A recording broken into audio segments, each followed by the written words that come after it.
to welcome you all for this webinar. It's a very special webinar, which is dedicated to a special publication called The World University's Response to COVID-19, Remote Online Language Teaching. It has just been launched, and I know that some of you might have had the chance to read part of the articles. Let me just say, introduce myself briefly. My name is Sabina Schaffner. I'm very happy that Circles, the Association Confederation of Language Centers in Higher Education, is hosting this webinar. And my pleasure is it to lead you through this webinar, to chair it as the current president of Circles. Let me just start with some practical remarks. Please mute your microphones and turn off the camera if you're not one of the panelists. If you have any questions or comments, please post it to the chat box. They will be answered at the end of the seminar. Yes, and so help us keep the seminar running smoothly. Well, let me just very briefly characterize the publication project. It's a collection of case studies which is special for several reasons. First, the geographical and institutional diversity of the authors brings together experiences of teaching under COVID-19 restrictions in the university language classroom from 18 countries and all continents. Moreover, I was also struck by the variety of case studies which testify to different strategies in dealing with the pandemic-related challenges.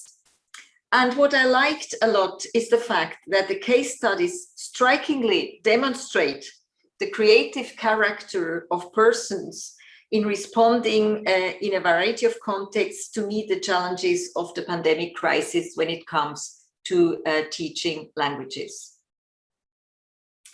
I would like to introduce the editorial team in alphabetical order. It's Anastasia Atabiekova from the People's Friendship University of Russia. Then Maria Freddy from the University of Cambridge.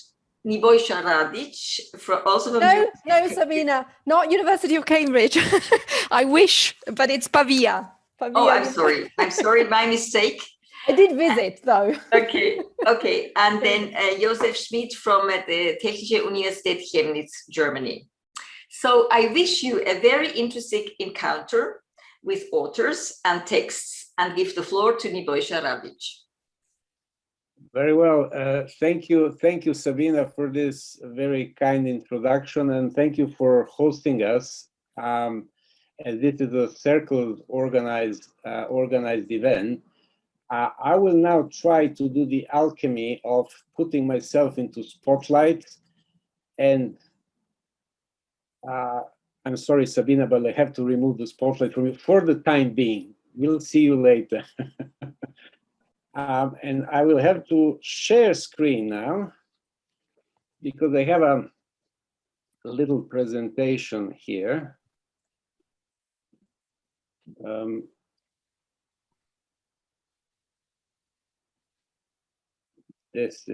just put it on the screen.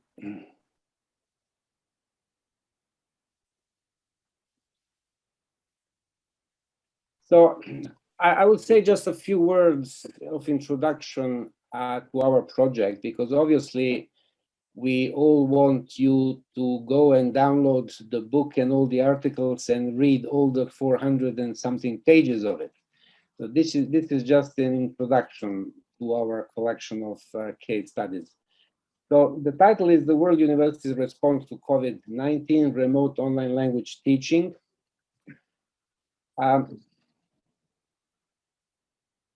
This is an outline of the project. COVID teaching emergency period, March-July 2020. So this is the period of our interest. We know what happened last year in March, and we all know that we were in an emergency mode for a number of months. So actually, our case studies look at this period. It started as a comparative study. Anastasia from the University of Russian University of Friendship Among People and myself were talking about something completely different when we thought, oh, why not write a couple of case studies so we compare how did we, two completely different universities, Cambridge and RUDN in Moscow, cope with this situation. Then we spoke about it to Maria. She said, oh, this is a very good idea. And then we spoke about it to Joseph. He said, oh, I like that idea. So from there, we got to a collection of 23 case studies, altogether 35 contributors from 21 world universities, 18 countries, 5 continents. We had 15 external reviewers. So yesterday, when I was sending the email with the invite reminder for today, I realized that actually in the project we had 55 people. So that publication is an effort of 55 people, plus the publishing effort of Sylvie Tuesny and her team. And Sylvie is with us, so she will say something about the publishing side of it at the end of my my piece. So these are the names of the editorial team: Professor Anastasia Tabekova, Professor Maria Freddi, Professor Josef Schmid, and myself. The publisher is Sylvie Tuesny of Research Publishing Net. Through a Creative Commons license, all these materials are freely and readily available. These are our partner universities. So as I said, 21 universities from all continents. If you have a look top left, we start with Vilnius. Then underneath Vilnius, we have Auckland, New Zealand. Then at the bottom, we have Technische Universität Chemnitz, American University of Cairo, Alexandria University. So it's pretty much, 5 continents. We cover quite a lot. You will see the map at the end. This is an outline of our project. It's a peer and externally reviewed collection of case studies. So it's been peer-reviewed internally twice and once externally, plus editorial review. So it's been quite a robust kind of process to publish this collection. The collection documents the nature of different educational responses to lockdown measures, describes the deployment of technology in remote language teaching, discusses methodological issues, lists resources, teacher training support, as well as student accessibility issues, discusses the relevant managerial challenges. So there is something for everyone in this collection, so we hope you will find it useful. These were the aims: to document the higher education pedagogical responses to the emergency period, to bring together international language teaching professionals around a common pedagogical platform. And this launch is a very important tool in reaching this aim. Then to encourage active and meaningful hands-on global networking, and to begin tracing the path to a more flexible and diverse approach to language teaching and learning.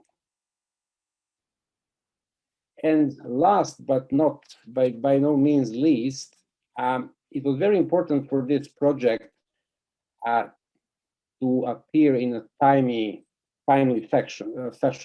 So we started thinking about it in July 20, and the book was published, all 400 and something pages of it, by May 21. So it was very important for this to be published so we can actually use it as a resource for teaching under these circumstances. So as you can imagine, we had no time to apply for grants because typically you wait 6 months for a reply if it is successful. So obviously that was way too long for us to wait. However, and this is why we would like to acknowledge the role of the University of Cambridge Language Center and the Russian University of Friendship Among People of Moscow, without whose general financial support this project would not have been possible. So thank you. Now I need to stop sharing the screen and I think find Sylvie. Oh, hello, Sylvie. I need to spotlight Sylvie, who can tell us about the publishing side of it. Sylvie Tuesny is president of the researchpublishing.net company, and they had done an absolutely outstanding job in bringing all of us together. If you can imagine it is 55 different people from so many different countries and continents, and they have done an outstanding job in organizing all of that and publishing it in a very timely fashion. So please, Sylvie, if you can tell us something about the way you view our project. Thank you very much, Nebojša. So, so there is on the screen a slideshow with a map with some data analytics. But before talking about analytics, I just want to thank also the team and everyone involved in this project. So the editors, of course, but also the authors and the reviewers. It was really a nice project, a smooth process, and everyone involved responded to my numerous emails. I know a lot of them, as fast as they could to meet the deadlines. And we did it, so the book is out on time and very proud of it. So yeah, it was a nice team. My work as publisher is almost done. But now it's the work of the authors and the editors to actually spread the publication. So I would say share as widely as possible, promote the book and the articles on social networks, whether they are commercials or not, we don't care, that's fine.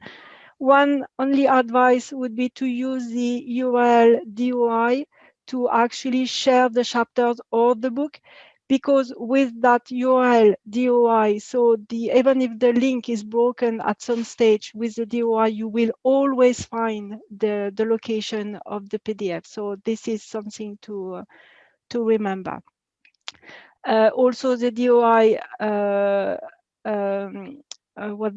act as a permalink. So meaning that for counting your download, your views on not only on our website but also on social networks.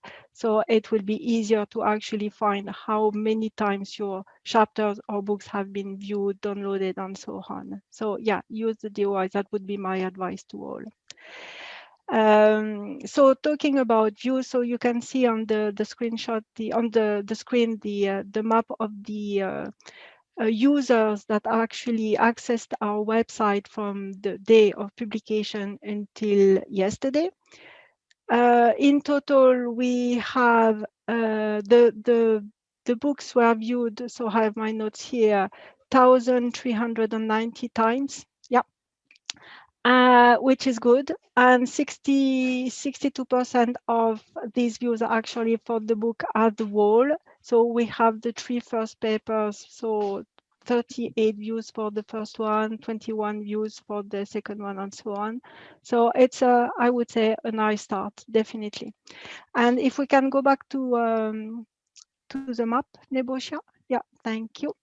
So we can see that actually the book has been accessed from all 5 continents, which is good, I would say. So we have all of them there. So we have a few countries there that haven't accessed the book yet, but it's good to see that China was able to access and download the book, because we know we have some colleagues who had difficulties accessing it at the beginning, but it seems okay. So we have some others that were able to download, so which is good.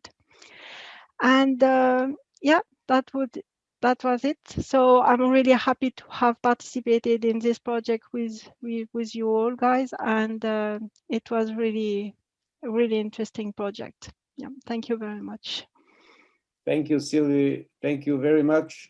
I will need to unspotlight you now. Thank you. Now, for the future reference, we have a project webpage in our language center in Cambridge. So this will be a main point of reference. This is the web page. We have a summary here where it says read more. It links to the publisher's webpage where you can download the publication. Book launch is the leaflet, is the flyer. Here is the list of participating institutions, universities. These are our contributors. Now, we don't have the details for all of our contributors, So please, there might be two reasons for that. It's either you did not send me your photograph and biography, which is one option, and the other one is that I managed to lose your email, for which I apologize. So please have a look at, you can find this page easily if you just go to University of Cambridge Language Center. There is a link on the homepage to the project. So have a look at this list. If you are not featured here and you participated in the project as a contributor, please do send me your details. We'll put them here for future reference. You have my contact details at the bottom. And other than that, I want to tell you something about the future of this project, which is World Universities Response Vol 2. So we are planning a second collection to be published in early 2022. So ideally before May. This year we managed to publish the book in May, but next year ideally we would like it to be before May. And the topic for that publication will be looking at the current academic year. So what are the things that we learned during the emergency that we implemented this year, that we implemented or that we didn't implement for any given reason this year? We will issue a call for abstracts by the end of June. Today is the 4th of June, so by the end of this month, there will be a call for abstracts.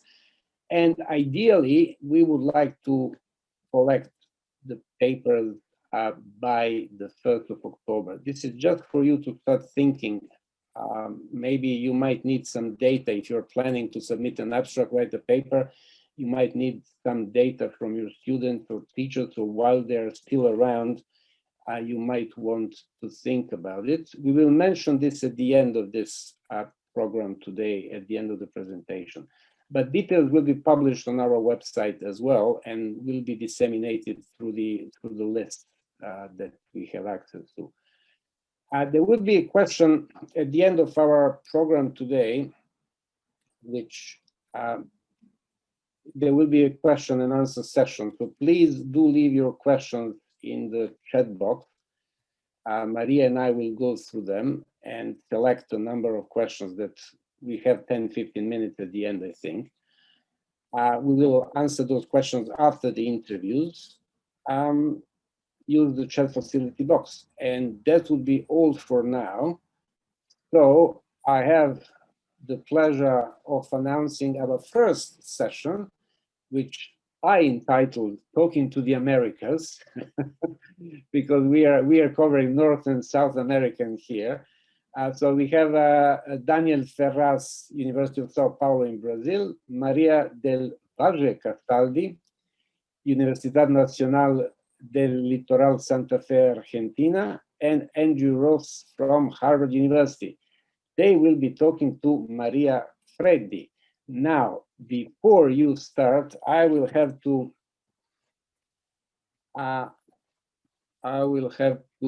stop sharing and highlight and spotlight to the participants and fade myself out. Thank you, Nebojša. Daniel, yes. Okay, I'm out. Thank you. So I think we should just start with the questions. My first questions are for Daniel Ferraz, who contributed a chapter together with Monica Ferreira-Meyrink and Heloisa Albuquerque Costa, which is about what happened at the Department of Modern Languages at São Paulo University, Brazil. So I have two questions. I'll start with the first one and see if we have time to move on to the second. The first one, something that interested me, Daniel, in your chapter, is the fact that you refer extensively to both Vygotsky's idea of collaborative knowledge building and Paulo Freire's universities as places where knowledge is critiqued as principles that inform language education in many language departments in Brazil and certainly at University of São Paulo.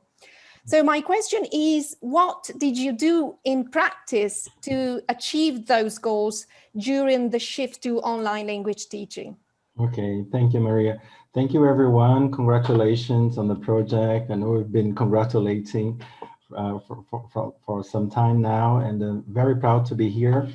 It's a very difficult question, Maria. You made us think a lot, because first of all, it's very important to say that Paulo Freire and all his brilliant work has been under attack in Brazil by this government. So it's very important to register that. And I think that what Freire did, and this is why I think your question is very challenging, he defended epistemological changes in education, as many of you know. So the way I would answer your questions very, very briefly, when we think of some of the contributions of Paulo Freire's work, and I will mention just two because of time, the first one is the importance of given by Paulo Freire to the context. So by that, Freire meant that any educational practice cannot be 100% previously thought, organized, and developed without considering the students' identities, contexts, and histories. So when you asked Maria about this practical side, in practice, this means, at least for us, and during the pandemic times, and what we tried to showcase in our chapter, in our text, is the negotiation of contents to be taught. So this was something that the emergency online remote teaching kind of forced us to do, because contents, we emphasized this, contents could not be the same, or if they were the same, how would they be negotiated in another medium, right? The discussion of the system of evaluation, so this was something interesting we did as well, and many other dialogical actions that the teacher and students can develop throughout could develop throughout the course.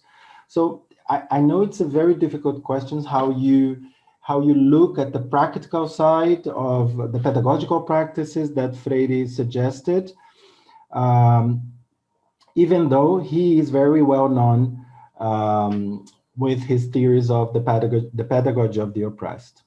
So my second point, another aspect from Paulo Freire's work, again from the classic, The Pedagogy of the Oppressed, is that in many educational contexts in Brazil, and I believe in modern education around the world, educational models around the world, is that banking education prevails.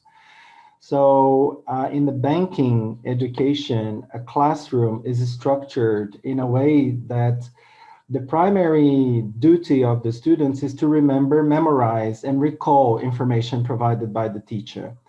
They are not asked to participate or to engage critically, to show their voices, because they do have voices, as they are invited to just memorize contents.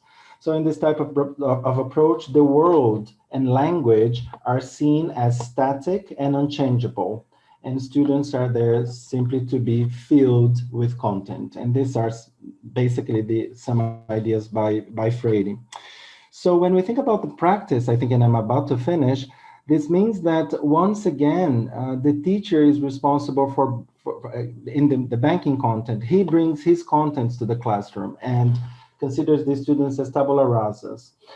And then in practical terms, and within the pandemic context and the emergency remote online teaching and learning, this was questioned by the students in many contexts of language education in Brazil. So there are many examples in which students and teachers had to collaborate horizontally. As for instance, many teachers needed help and support, including technical support from their students.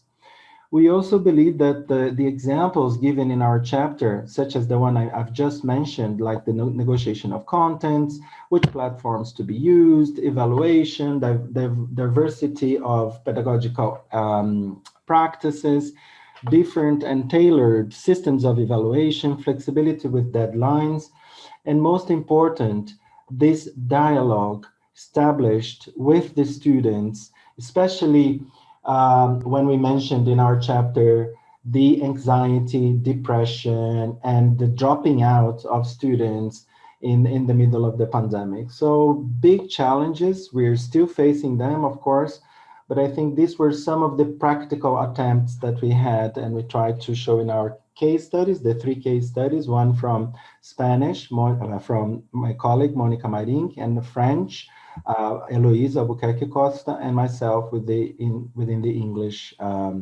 teaching. So, well, I think this is it. I don't know if I have answered your question. Yes, you definitely have. I'm available here for Yes, you definitely have. And you also have kind of answered my second question, which was kind of more detailed concerning how the use of Moodle in particular changed with remote online language teaching. But I think you already said something about that in the examples that you were making. I don't know if you want to add just. Yeah, this is it. I think Moodle, it had been used before, as we mentioned, but with the pandemic, it became so important. So I think what the impression we have is that it was just a complementary platform before, and it became, central to our teachings in every course, of course, we had synchronous classes, Google Meet, all kinds of possible interactions. But Moodle became a very, very important central to remote emergency teaching.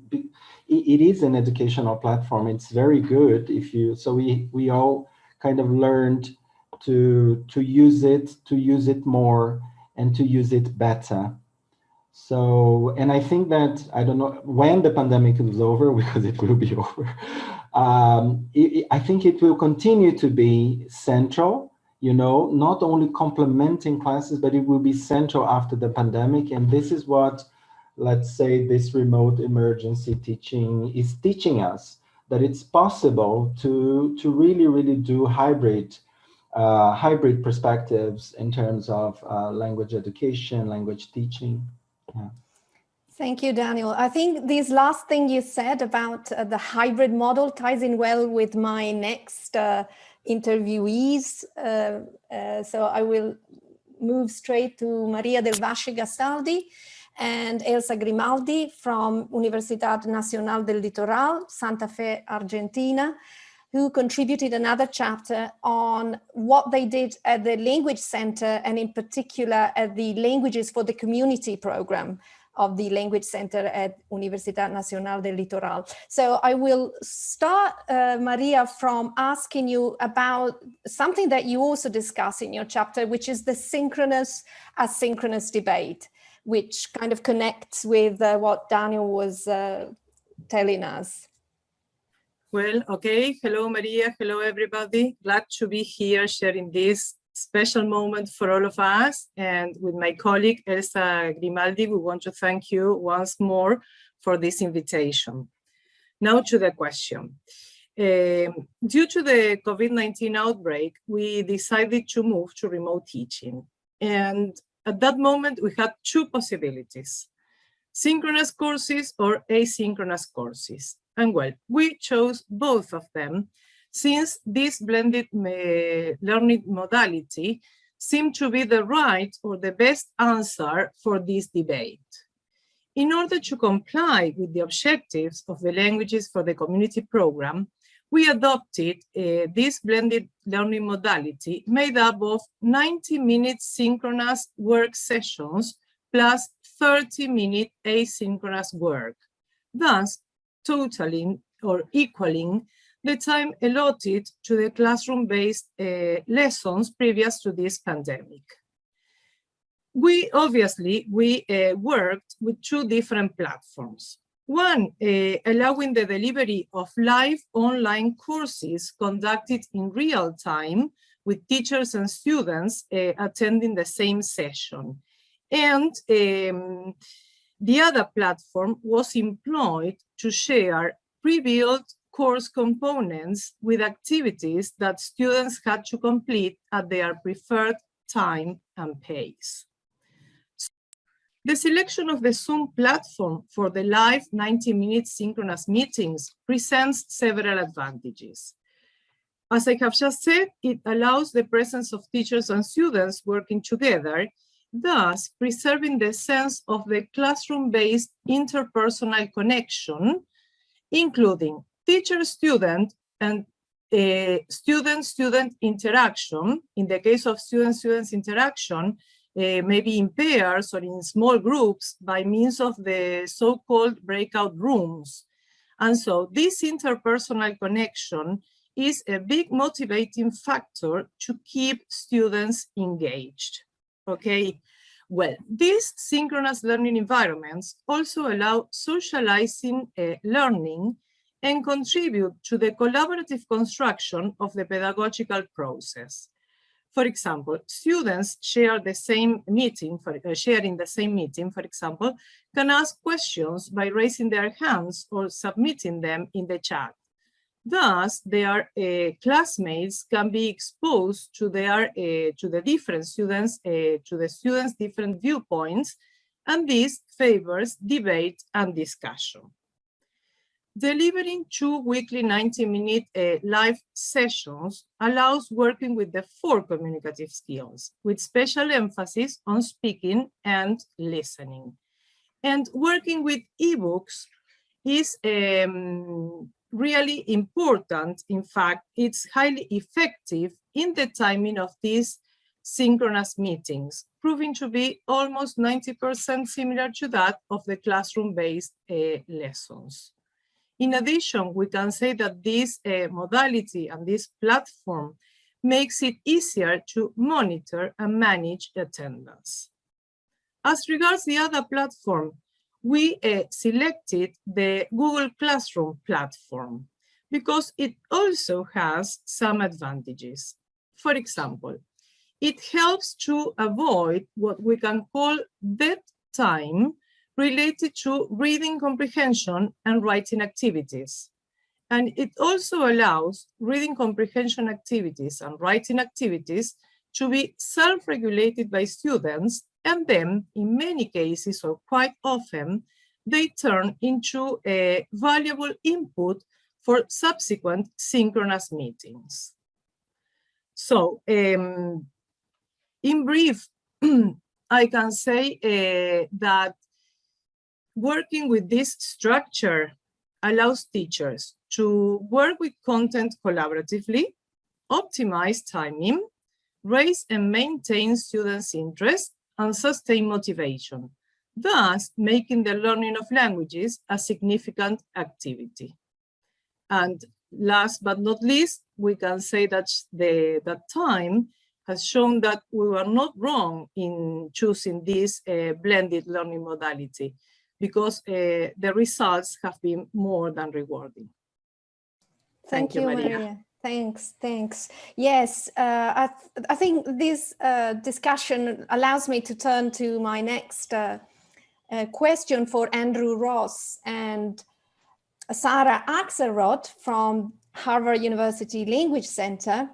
And here I need to quote from your chapter, because you say that teaching and learning at Harvard has historically been conducted face-to-face and where possible in small classes that afford a highly personalized educational experience. So the shift to a full remote-only academic year was definitely a major change, I understand, for the Harvard experience. So my question is, how what was it like, basically, for organizing language provision at the Language Center for the entire Harvard College? And perhaps also you can tell us what you think is going to stay, or when we return to in-person teaching of the whole academic year. Thanks, Andrew. Sure. Thank you very much, Maria. And I want to just take a moment to thank Naboisa and the editorial board for all of their terrific help, first of all, in conceiving this project and then bringing it to fruition. It's been an absolute pleasure working with all of you. So what was it like for language instruction at Harvard in a remote-only academic year? One of the things that I think I need to note to begin with is that the Language Center has a slightly different model than perhaps language centers with which you are all associated. That is to say that we do not directly provide language instruction, nor do we supervise instructors. We are a support mechanism for the 80 or so languages that are regularly taught at Harvard. So our bailiwick is really around the pedagogical support of language, methodology, professional development, technologies, and media that undergird the work that we do at Harvard. So one of the things that I can mention is that at Harvard, we experienced about a 20% drop in language enrollments over the course of the COVID academic year. Not unusual, probably, given the circumstances. It would be interesting to know what happened at other institutions. But the large number of small n languages, that is languages with 2 or 3 students, which comprise a fair number of those that we teach at Harvard, experienced a smaller decrease. And we think that has a lot to do with the intrinsic motivations of language learners. Many of these students are heritage learners, so who are quite interested in learning Uyghur, or they're interested in learning Yiddish, Western Armenian, those languages that don't necessarily get taught to a broader circle of students. We have and had a variety of course types, from small seminar courses to multi-section courses. So for the small section courses, I would say that what we experienced was an adjustment in medium rather than in mode. So these are courses where there may be a couple of students and a faculty member in a room. There's a great deal of dialogue that goes on, drill activities, communicative activities within the classroom. And those courses tended to stay with an almost exclusively synchronous model of interaction, which is not terribly surprising. Adjustments were made, however, in mode for larger courses. There were Spanish, Italian, German, French, the usual suspects, had a number of adaptations to distance education. And so what we saw was the development of more asynchronous activities, the incorporation of student-to-student activities in an asynchronous mode, which was not necessarily something that we had seen in face-to-face courses. I'll talk a little bit about sort of what the Language Center did to support those kinds of things in just a minute. So what's here to stay? We're already seeing interest on the part of faculty members in teaching remotely from, Tuscan villas or wherever they happen to be in the world. And Harvard is putting the kibosh on that, if you're familiar with that term. So the expectation is that everybody will be back on campus teaching in-person presential courses this coming year. Harvard is set to welcome its largest class since 1948. A number of students deferred, so we'll have an extra 800 students coming to campus that we need to accommodate and teach. So that'll be interesting. So what we are seeing, though, is a recognition on the part of faculty members that learning management systems are far more useful for things other than placing your syllabus in them. So we worked with them over the course of COVID to structure our learning management system, which is Canvas. We supported expedited pilots to deployment of tools to help students keep connections, to work asynchronously together. So among these were VoiceThread and Extempore. And we provided a number of professional development opportunities around not only support for these very sort of direct interventions, but we also wanted to support the development of owned educational resources or open educational resources. The distinction being that owned educational resources are custom curricula for each language program. What we determined from the COVID crisis is that commercial textbooks are by and large inadequate to the task of supporting distance instruction. They're not really designed for it. And so we had kind of a sea change in which our Spanish program, German program, a few other programs either completely developed or started to develop their own custom curricula, their own materials, all open, either open source or designed specifically for Harvard. We've had continued discussions around shared courses. So I think one of the other things that came out of the crisis is a recognition that we can work with peer institutions to deliver instruction that's of a quality that we're comfortable with at Harvard. So more on that as those discussions progress, but a recognition that we can look beyond Harvard's walls for faculty and courses that meet our students' needs. And then finally, the last thing that we discovered really is that we needed to develop more opportunities for informal language praxis and learning, right? So we had a lot of students who were stuck in their bedrooms for 10 months. How do you foster the kinds of interactions that they would normally have had at a language table or in some other face-to-face informal setting for language instruction? So we developed something called the Language Exchange, and that launched in February of this last year.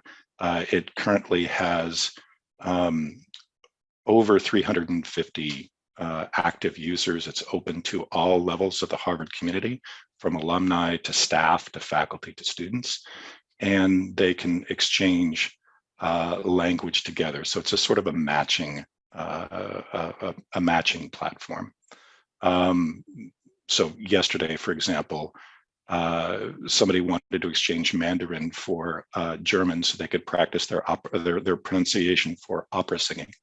So these are the kinds of interactions that we want to make sure that we're fostering going forward, and those will be the things that stay with us. Wonderful. I see lots of ideas for volume 2 of this project. I think I need to give the floor to the next contributors. So thanks to all of you for your answers so far. Thank you very much. May I just ask the chair, also really ask the next contributors to stick to the time. It's so interesting, and we could go on with the discussion, but in order to keep some minutes left for the last questions and answers as time slot, I kindly ask you to try to concentrate. But yes, I would have also liked to go on discussing, and I would have lots of responses to give, but let's postpone that. Thank you. Thank you, everybody. Well, this is the beginning of our discussions, not the end. So yeah. Yeah. So I will have to remove your spotlights right now. Sorry about that, and bring in the next group. Thank you, Maria. So Anastasia, add spotlight. Yes, we're here. To Anastasia, and I need Abir and Yasser, right? Yeah, we are all here. Abir, yes, found Abir. Hello. Hello. Add spotlight. Yasser, hello. Hello. Good to see you. Good to see you all. Add spotlight. Here you are. Dear colleagues, so my pleasure to be here among the co-editors. Thanks, Nimboja, for introducing me. And it's my pleasure to introduce our interviewers. It's Dr. Ebi Haider from Qatar University and Dr. Yasser Kashev from Alexandria University, Egypt. And my pleasure now to ask a couple of questions as our authors with whom we are now contributed their chapters with particular focus on teaching Arabic. So Ebi, may I ask my first question, may I address my first question to you? Have you noticed, discovered or faced any specifics related to the teaching of the Arabic language in the remote mode during this emergency transition from on-site to online environment? Thank you. Hello, Anastasia, and hello, everyone. Thank you very much for this invitation and congratulations for the project. I will answer your question immediately. I know that we don't have much time. So, okay, there are several things that I have noticed while teaching remotely. First was how many students felt quite awkward to turn on the video during class. The notion of equity as teachers, we assume that every student has access to the internet 24/7, but it is not often the case. We wanted to ensure that there is equality in thinking and assuming that everyone has internet.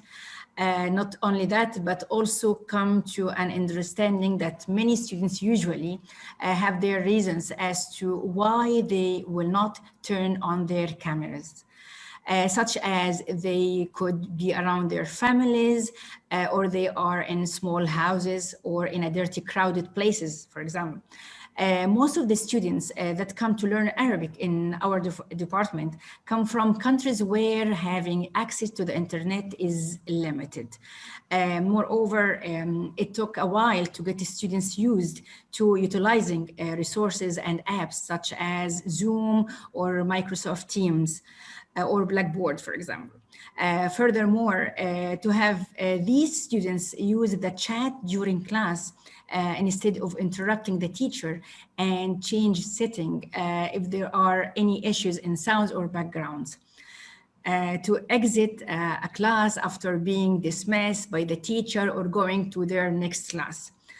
As well, all know the interactive level is much different now, considering that as teachers, we must change any activity that we did in class to something that can be done online. Also putting them into smaller groups to have discussion was a challenge for us as teachers. In the beginning, of course, just like it was new to them, it was new to us.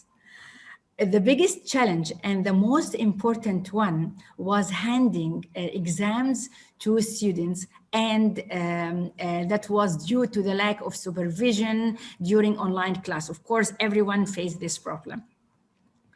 We as teachers already face a lot of issues with cheating before COVID. Now that we are online, these cases have increased, and it is now out of our control. However, since what we could do was limited, we tried as much as possible to make it fair by reducing the usual exams, changing the criteria, and alternating exams with more presentations, writing essays, and assign long-term projects.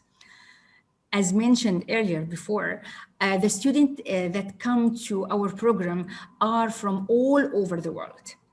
And creating timetables or schedules that would suit everyone with a different timeline was a very challenging situation. As teachers also, we wanted to ensure that the equality and assuming that everyone has this by having internet. So these are the things and the issues that we face, and I face especially when we change the classes from face-to-face to online classes. I hope that I answered your question. Thank you, dear Evie. And I guess that you mentioned a very important point, and I would like to go on with the respective question asked Yasser. Of course, it's not just a question of teaching a particular language, but it's a question of dealing with very diverse student population. And Dr. Yasser Kashef published a chapter where a specific focus is laid on the international angle of the student population. on the students' feedback, teachers and students' feedback. And very interesting survey data has been exposed in the chapter. So, dear Yasser, what do you think about any possible specifics with regard to some emerging challenges, as we have agreed there are challenges, when tailoring remote teaching of Arabic, as an example, of course, because other languages are also on the agenda as well, when teaching the language to international student population, because as I have already mentioned, you combined material regarding students' feedback with regard to the origin from different countries. So thank you very much. Thank you so much. First of all, congratulations for the publishing of this project. And I'd like to thank you all for all what you have offered throughout this project. Okay, so thank you so much, Dr. Anastasia. Actually, when it comes to TEFL experience, like we receive students from Asia, from China, from Japan, from Europe as well, from Cambridge University, from Copenhagen University, and sometimes we receive students from the United States as well. So in face-to-face classes, it was somehow like you have different students, like you have like the UN in your class, like teaching them the Arabic culture, the Arabic language, and you're dealing with the different cultures and the different background that the students came from. So after the pandemic and shifting everything to be online, it was somehow challenging to deal with certain cultures on how to encourage students to speak more, or for example, to debate or to do some higher language functions. The thing is, some students are very shy and they don't like to initiate, and sometimes they would like to raise their hand before they speak. And sometimes they keep their camera off for a long time unless you just push them. Like you try not to put stress on these students, but like you're pushing them. So dealing with that was something that that would lead you to create things that somehow would push these students to talk more or to participate. So sometimes you go to use an application like sometimes that show the student's name, and like the wheel will spin, you spin the wheel and then you choose one of the names and then they have to speak. Or sometimes when you put them in different groups, like to do a group task or something like that, you have to make sure that each and every participant is speaking and engaging and being engaged in this task. So it was a bit challenging. The other thing is like for some students, they are not only dealing with different culture, but like a different phonological system, for example. So students are unable to pronounce some of the sounds in the Arabic language, or are not able easily to produce chunks or phrases like in the natural way. So in TEFL, we offer like pronunciation classes led by phoneticians, like they are specialized in teaching and analyzing phonological factors in any language. So in the face-to-face class, it was an easy task to do something like that, but online it was like somehow challenging, because like you have to deal with one student per time, and so you have to analyze their challenges in pronouncing some of the words or some of the sounds and so on. So this was challenging. Also, another factor that is crucially challenging was like the culture, like immersing these students in the Arab culture. And we tried to develop some of the modules to teach students the culture, but it's not only about teaching. They have to produce, they have to be exposed to certain situations where they have to apply what they have learned. And it wasn't that case when it comes to online. They are receiving knowledge when it comes to culture, but when it comes to application, it's a bit challenging. And we had some students from Copenhagen University learning in Alexandria, like they are having face-to-face classes, and their colleagues from Aarhus University at Copenhagen, at Denmark as well, were learning online. The competence was different. The cultural aspect was like different. Thank you, Yasser, for such a brief, but at the same time very comprehensive picture with regard to the issues that have been mentioned by Abby first and developed and contributed by you.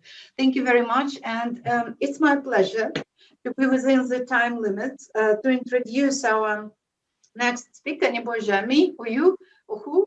Because I just follow the agenda. Yeah, okay, so it's my pleasure to introduce Professor Joseph Smith from China's University of Technology and his brilliant team. Joseph, you follow with your interviewed people, with your colleagues? Yes, thank you, Anastasia. I've been looking through the list of participants, and I think we should spotlight Daniel, who's hiding under the name Novo. Can you come forth? And yes, I found Daniel. Yes. Yes, you found him. Good. I found Daniel. and we can take Valentine as well, because this morning I heard that my colleague Hang or Helen Zhang will probably not be able to make it. Valentine, can you? Valentine, if you turn your video on, I will find you. Yeah. I am here. Yeah, here. Yeah, very good. Yeah, exactly. So, unfortunately, I was told that the connection to Shenzhen in southern China may not be working today. I thought this was a particularly interesting project because it was on teaching Chinese as a foreign language, and an interesting attempt at bringing native and non-native speakers together. But there are problems with the VPN client at the moment. You know that sometimes international tools are a little more difficult in China. But I think we still have a lot of optimistic contributions here, because Daniel and Val are from Africa, and in Africa sometimes I think it is really important to take the initiative, and I thought it was a particularly interesting project that Daniel Nkemleke from Cameroon used WhatsApp for his teaching. And so I would like to ask him first if we can find Daniel. Yeah. Yes, here you are. Okay. So you used WhatsApp. And yes. What is your experience? What are the pros and cons? And maybe Valentine can add to that later. Yeah, as you know, the WhatsApp is very popular in Cameroon among our students, because almost every student owns a smartphone, and they can afford for basic data, and the app is free. And so almost every student has a WhatsApp. So it was very easy for us to connect and then talk, discuss around the clock as it were. So it's a very popular app for all Cameroonians, young, old, alike, and so on. And for your teaching, what were the disadvantages and what were the advantages, if you want to be optimistic? Of course, I will start with the advantages. The advantages were that you could, every student could virtually say what they wanted to say, say the thing that they would normally be a little bit shy to say in the face-to-face contact. And then of course they were able to, everybody had to be seen to be talking, to be saying something, especially when there was a positive point, when the teacher, when I made a positive remark on something that's on an essay or a summary that the students are written, the whole class have to be seen to be, wow, excellent, calling the person, wow, excellent. So it's like you have to be part of the encouragement process. That was, to me, very interactive, something that we usually not have in the face-to-face class, because not every student would have the opportunity to speak in the 2R class. But of course, the disadvantage was that throughout, even at midnight, you could receive a message. The message can come about something, you know. So that was a little bit boring. And you could not shut the children off at odd times since the whole forum was open around the clock. But nevertheless, we did enjoy the experience. And then here we are today with a wonderful publication. Thank you so much for inviting me to this publication. I've seen all these wonderful people, wonderful contribution. And we are proud of the volume indeed. Very, very proud. Yeah. Maybe Val, you continue. Of course, we are aware that Val is in a way privileged in Rwanda because, of course, he's from the Central National University in Rwanda, but it is a small country, so it may be interesting for those people who think that it is difficult and they need a big, Google or Microsoft support. But I'm glad to report, and of course you can all read later on, that Val managed to make a lot out of it. So what was your experience of this, sudden shift, Val? Okay, thank you very much. The situation in Rwanda was a bit different because, as you said, it's a small country. But of course, my university is a privileged one because we have only one public university, which is the University of Rwanda, which is the largest and top rated in the country. But we had problems as well because the abrupt change was, and we had to go online, and we were not prepared to do that. We had Moodle, which we used. But the use of Moodle was just to upload materials. The students were not already familiar with the use of it. And most of them were, when the pandemic arrived, they had to go back to their rural families where they stayed. And where most of them had no access to internet.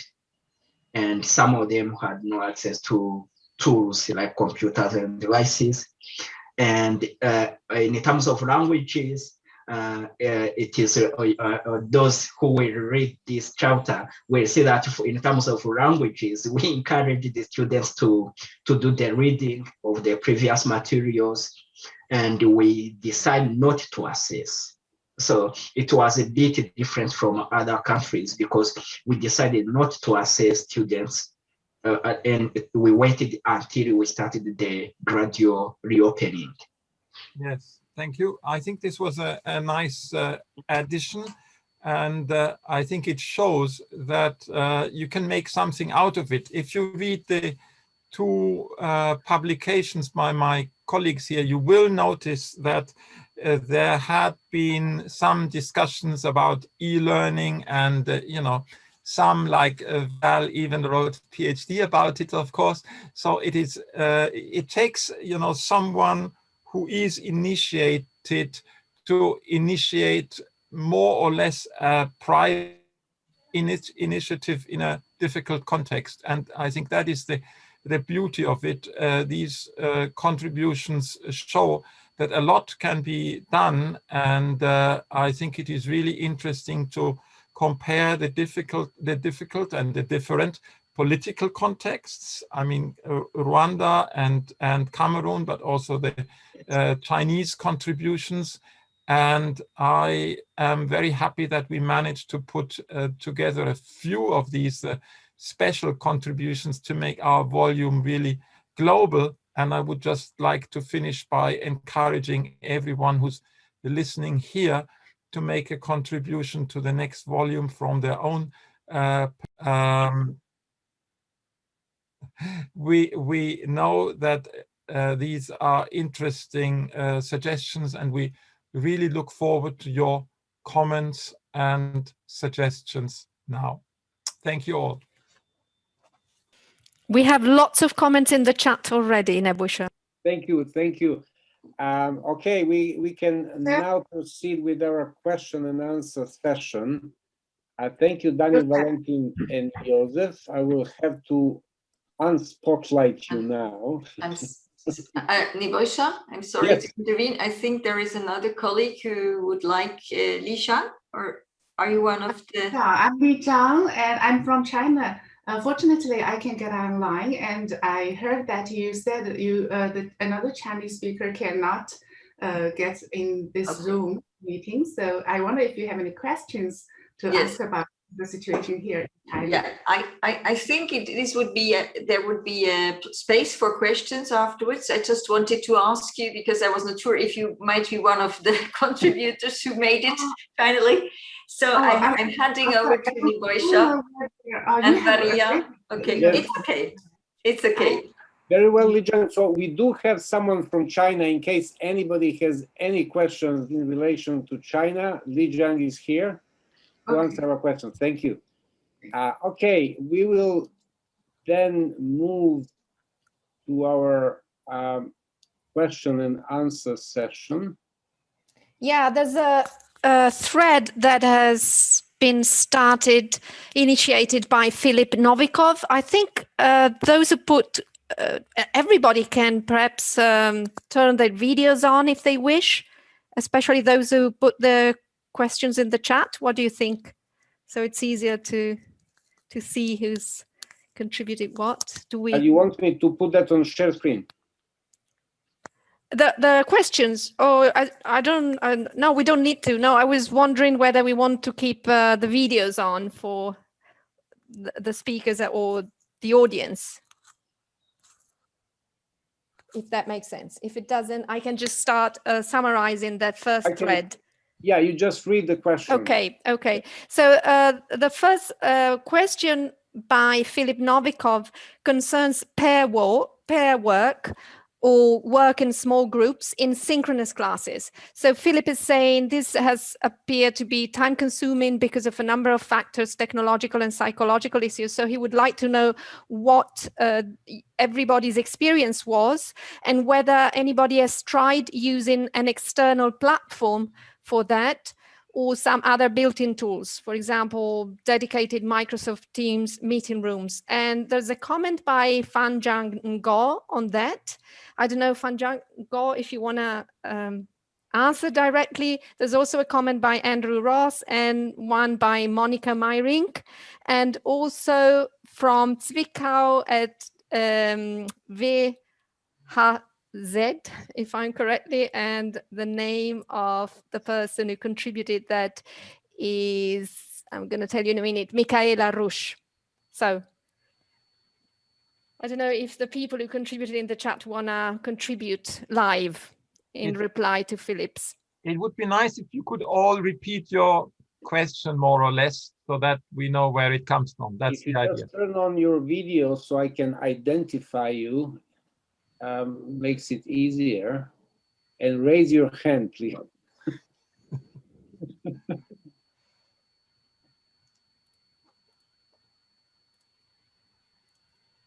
Because I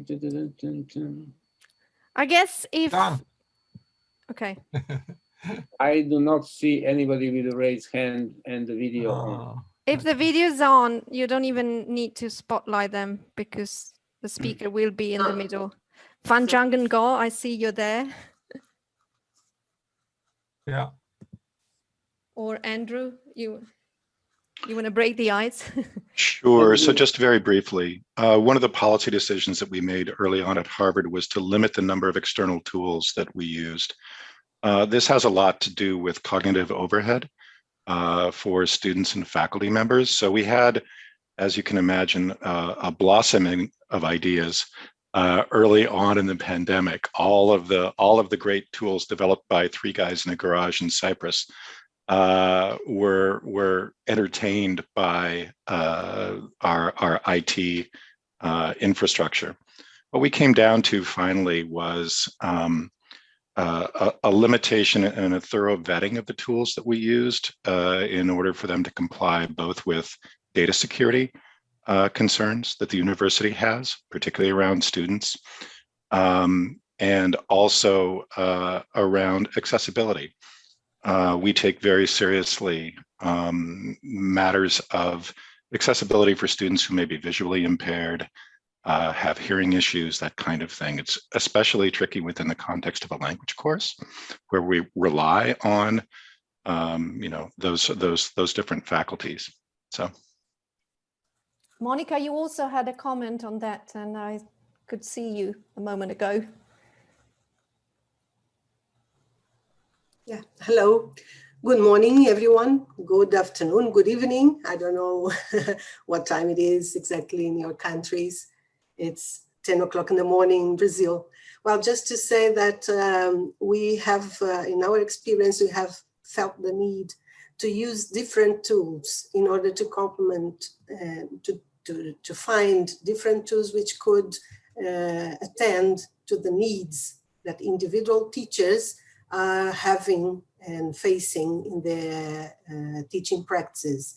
So in order, for example, to promote pair work and group work, we are using Google Meet tools.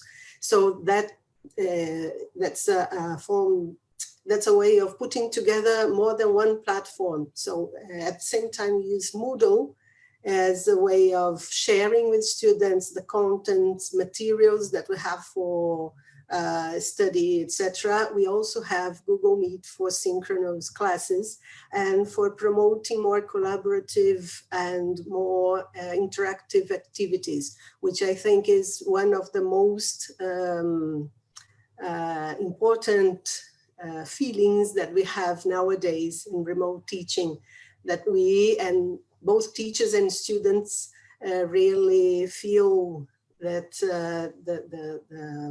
the physical presence has to be fulfilled in some way.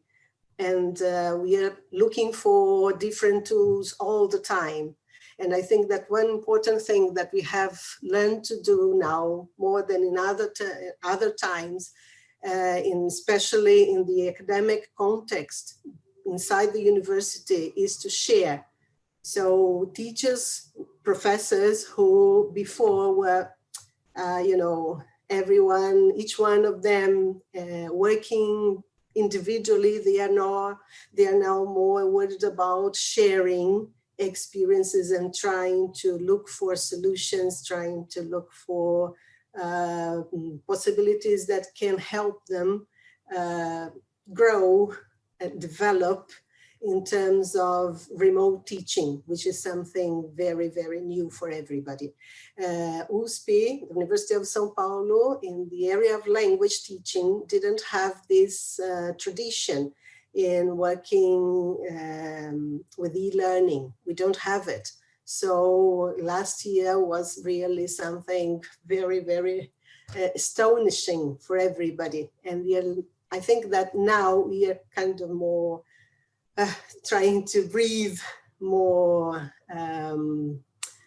peacefully, if I could say that. And that is a result of pair work too, and group work within teachers' teams. We are learning together, and this is what makes us advance in our teaching practice. That's it. Thank you.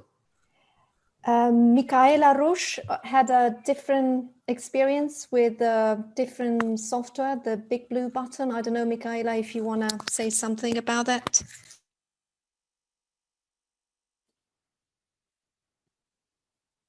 You need to unmute yourself. It's the same thing every time one forgets it, even in the course. So thank you very much, for letting me contribute here. So we're actually in the very beginning, we also started out with Zoom and used that as a means of connecting with the students and work with the students. However, also because of the data security question, so we soon switched to Big Blue Button, which is also some kind of platform that is offered to be used to connect to the students, and it has a different set of tools along with it. So we can use breakout rooms, you can carry out polls, you can use the whiteboard. So it has kind of different tools with it, and it soon became, so to say, the #1 platform that we were using. And it also, as I think Monica was it right already mentioned, so it brought a lot more calmness into the course, because so the students knew what kind of platform to be used, and because, as we said in the beginning, it was so many different types and so many different software solutions that could be applied, and so students were also wondering a lot where the next session would be. Would it be on Zoom? Would it be in BBB? Or would we have to change to Jitsi or any other platform? So that was long before Teams. But yeah, it also made the students kind of more confident to use the tools. For the material, we were actually using Opal, which is kind of somehow like Moodle, but just for Saxony, a bit of a different application. And we're using that as a material basis where you can upload, where you can assess students' work, things like that. Yeah, maybe we don't want to advertise our own contributions too much, but in mine you can see a difference between a lecture for many participants and a seminar for 20 plus or minus participants, and for that seminar most of us use this big blue button. Then there are even 2 or 3 screenshots in my contribution, but the main point that we would like to make here is that the tools need to be adapted to the audience and to the teaching objectives. That's why for some purposes you need to do a Zoom session, and for others you can do something else. In the European Union, we have to be concerned with the legal framework, and maybe we should mention this again, and Andrew Ross also mentioned it. It is really also important that the recordings are stored on our own servers, or not anywhere in California, in Russia, or in China. But these are the options that we are asked by our university administrations, of course, to bear in mind. That is something that we don't want to discuss too broadly here, but that is something that we are asked to do in the European Union, and maybe it is okay to disregard that in some other countries, but not here. Dear colleagues, I also would like to mention with regard to the tools that the use of tools, that the use of platforms also should be considered from the angle of the students' equality in terms of their right to education. Of course, the international student population specifically, as our research showed, sometimes have very different capacities in terms of using specific tools, particular tools, etc., etc. So I guess the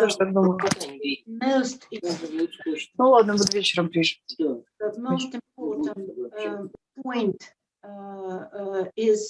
was for the teacher, and as well as, I guess, for the level of the university administration, mostly, to my mind, is to organize the use of tools that, of course, shouldn't be limited to one, because it's academic freedom, it's teachers' freedom, it's universities' freedom, etc., etc.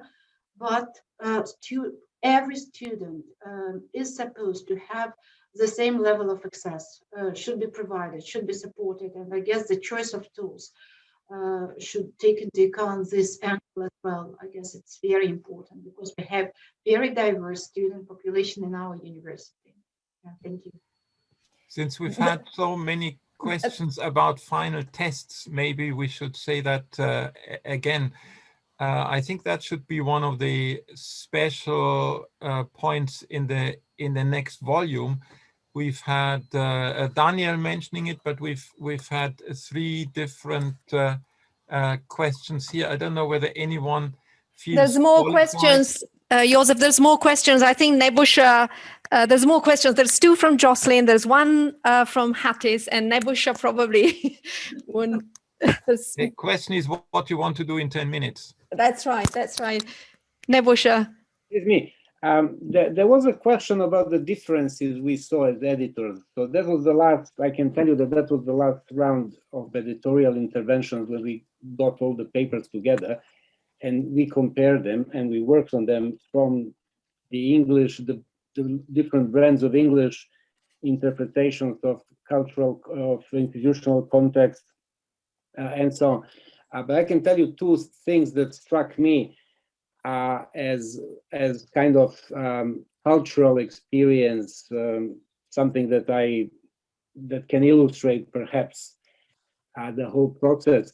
When I spoke to many, I cannot say all of the participants, but to many, but the only 3 participants that asked me for a face-to-face Zoom meeting as opposed to an exchange of emails were from Cairo, Egypt, Alexandria, Egypt, and Qatar.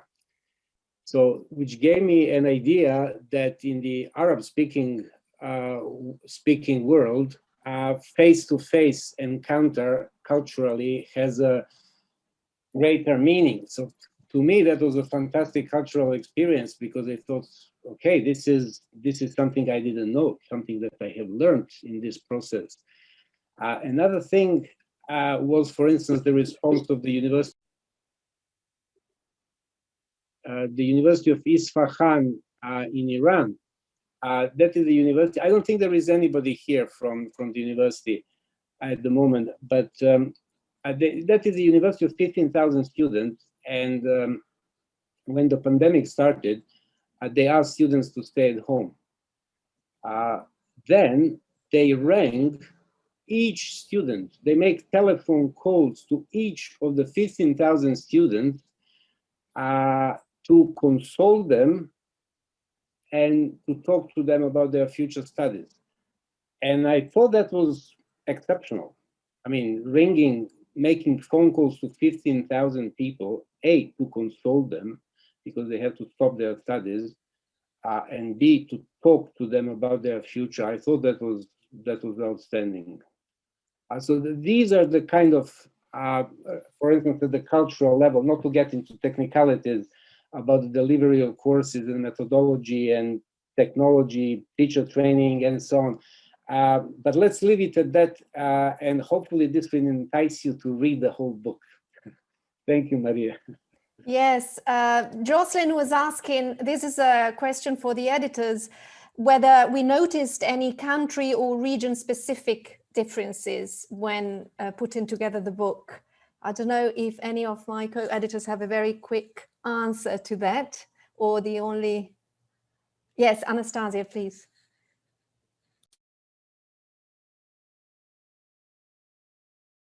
I can do it, but you need to unmute yourself, I guess. Pardon, yeah. So very brief answer, bearing in mind time limits, etc. So as far as I understand, Borja and dear editors, co-editors, so we have the table as part of our project, which provides general overview and very concrete data regarding specifics related to each paper and to each country. Yeah, so this is the initial maybe source of information with regard to this question.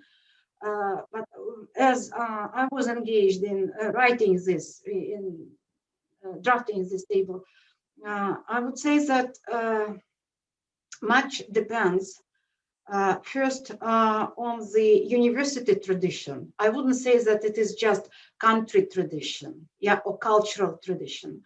As we see from our cases, our authors are very experienced and they all represent universities with traditions. Yeah, so each university holds a very great experience of working with students. And the common thing about this, that within a very brief period of time, in very different ways, using different tools, but universities across the world, in general, I mean the level of administration, and teachers, what is even more important, because I represent on the one hand administration and on the other hand teachers community. And I'm really proud to say now that we as teachers are great fighters that survive in any pandemic, in any battle that emerges due to some viruses, etc., etc. And using this opportunity, I would say that it is the university tradition, it is the university community that provides very student population tailored way to support students and teachers as well. So I wouldn't say that we should focus on country specific traditions. I guess it's a very great heritage that each university has been able to use during this very, very difficult times of uncertainty. There's another question which is more specific by Alessandra Marazzi that maybe I can try and answer unless somebody else wants to answer it, about final course achievement tests, whether anybody witnessed better or lower results as a response to remote teaching, or no significant changes with the pre-pandemic situation. And my brief answer would be, there's a number of chapters also dealing with testing and assessment in this specific situation. And if I correctly remember, some of the chapters even have some kind of survey results, trying to tap into students' perceptions and not just their results, or putting together test results and students' perceptions. So that would be my answer. But if anybody else has something to add, otherwise I think we covered all of the questions in the chat. If what we didn't cover, I guess, is worth reading in the book. and yes, Nebusha. I think it's time to bring in our host. Hello, Sabina. I think we're doing fine with the time. We are 27 past. We said we would conclude at past, so we are doing fine. Thank you. Well, I can only thank everybody for the participation, for attending this event. And as I said, our aim was to form this global community of language teaching and culture teaching humanities practitioners. So this is the first step. Hopefully there will be many more, and hopefully someday we see each other in person over a glass of juice or water or champagne or anything. Thank you, everyone. And Sabina, please, over to you. Yes, I can also only repeat the thanks. It was a pleasure to host this event. I have got a lot of inspiration, and I have read some of the articles, but not all. So I'm really, very much invited to read them after meeting you. I found it really great to meet so many people from so different contexts. So within Circles, we have some associate members from outside Europe, but we more or less still stick together and share experience with European colleagues. And we've also and Nebojša is part of the research group. We've also done a survey on our experience in teaching and learning languages in higher education under COVID, different phases of COVID. So it will also be interesting from a Circles point of view then to compare some of the case study experience with some of the answers or stories our teachers have shared within the survey. So thanks to everybody, thanks to the editors, to the publishing house, to all of you interviewers and interviewees for your contribution, and all of you attending the webinar for your questions and interests and answers. And yes, I'm looking forward to the next edition. Thank you. Have a nice afternoon. Thank you. Bye-bye. Thank you.